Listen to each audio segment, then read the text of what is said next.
हाँ देखिए, सुख शांति समृद्धि के लिए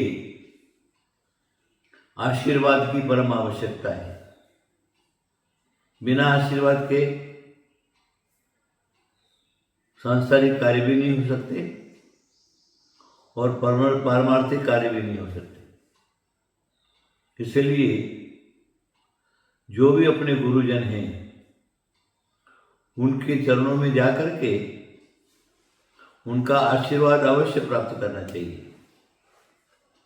जिनके माता पिता जिंदा है, वो लड़का हो चाहे लड़की हो, प्रातःकाल उठ करके स्नान आदि से निवृत्त होकर के दोनों के चरण छू करके उनका आशीर्वाद ले ले। उसके बाद विद्या अध्ययन के लिए अगर जाता है तो जो विद्या गुरु है उनका चरण स्पर्श करके उनका आशीर्वाद अवश्य लेना चाहिए। उसके बाद आध्यात्म गुरु, जो भी जिसको भी आप गुरु मानते हैं, उन गुरु के चरणों में जाकर के विनय पूर्वक नमस्कार, नमोस्तु आदि करके और उनका आशीर्वाद अवश्य प्राप्त करना चाहिए। बिना आशीर्वाद के आपका जीवन सफल नहीं हो सकता, सांसारिक कार्यों की सिद्धि नहीं हो सकती और परमार्थ के लिए भी सिद्धि नहीं हो सकती। गुरु तो गुरु है।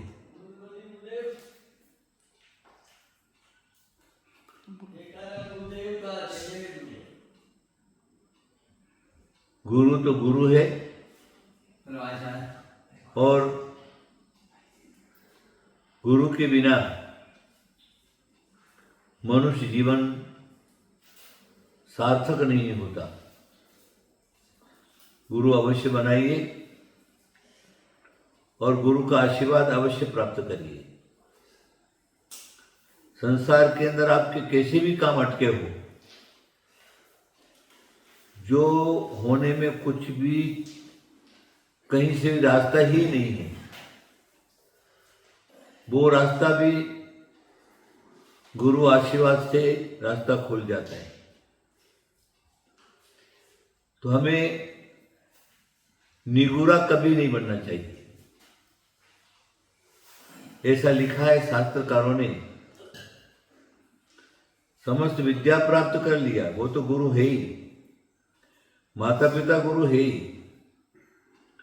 जिसने तुम्हारा उद्धार करने के लिए एक अक्षर भी पढ़ाया है तो उसको कभी नहीं भूलना। और गुरु अगर प्रसन्न हो गया तुम्हारे ऊपर तो तुम्हारे सारे काम सहज हो जाते हैं।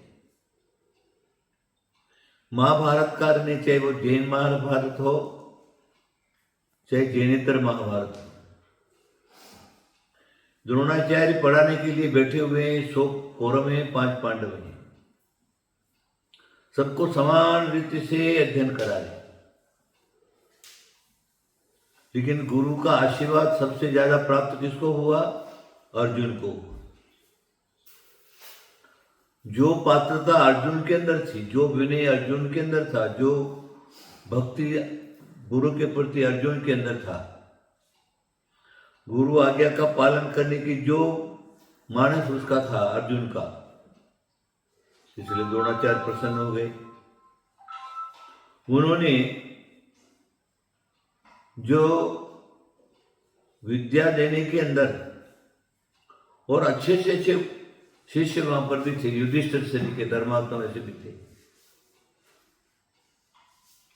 लेकिन चक्रव्यूह का भेदन की जो बात है वो मात्र अर्जुन को दिया। शब्द भेदी विद्या जो है मात्र अर्जुन को दिया, दूसरों को क्यों नहीं दिया?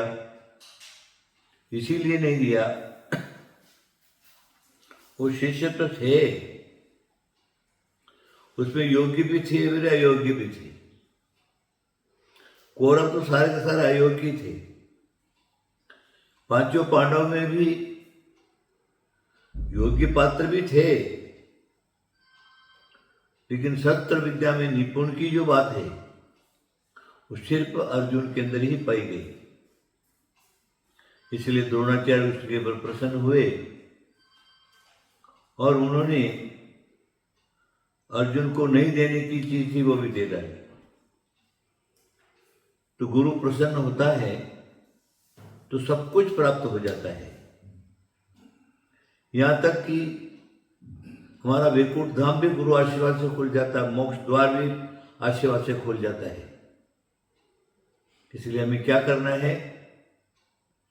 गुरु के चरणों में प्रतिदिन नमस्कार करना है, उनका आशीर्वाद प्राप्त करना है। अगर सामने है, प्रत्यक्ष है तो प्रत्यक्ष आशीर्वाद ले लीजिए। अगर परोक्ष है या नहीं है तो उनका स्मरण मात्र से आशीर्वाद की भावना करने से वो जहां पर बैठे हुए वहां से आपको आशीर्वाद प्राप्त हो जाएगा। ज्यादा कहने कोई आवश्यकता नहीं है। वर्तमान में प्रत्येक व्यक्ति बुद्धिमान है, क्योंकि पढ़ाई, अध्ययन, स्कूल, कॉलेज आदि सारा का सारा है। हम देखते हैं हजारों की तादाद में स्कूल और कॉलेज में पढ़ने वाले लोग, बच्चे लोग रहते हैं, लेकिन सभी को योग्य पात्र नहीं बनता, योग्य विद्वान नहीं मिलता, योग्य तत्वज्ञ नहीं बनता, योग्य ज्ञानी नहीं बनता। उसमें 10-5 लोग ही ऐसे रहते हैं जो अपनी पात्रता के हिसाब से बताए हुआ गुरु का आशीर्वाद प्राप्त करके और उनको जो चाहिए वो मिल जाता है। ज्यादा कहने की कोई आवश्यकता नहीं है।